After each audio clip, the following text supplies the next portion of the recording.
So ngayon, bossing, papakita natin yung history ngayon ng Samba, Adidas Samba Vegan Black Gum, bossing.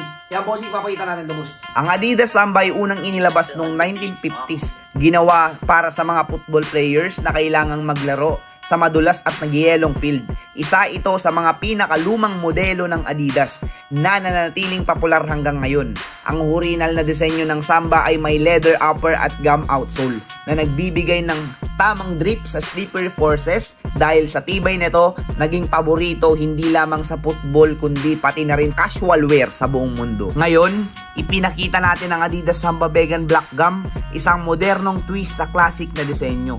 Ginawa ito mula sa vegan materials na nangangahulugang walang leather o animal-based products. Ang black synthetic upper na nagbibigay ng sleek, minimalist look, habang ang gum outsole na nagbibigay classic traction at style. Naging simbolo ang Samba versatility.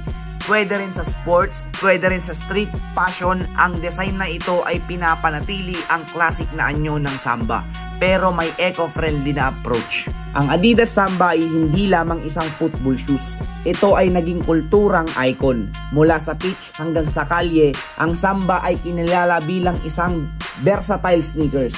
At ngayon, kasama na ang vegan version bilang bahagi ng sustainability effort ng Adidas.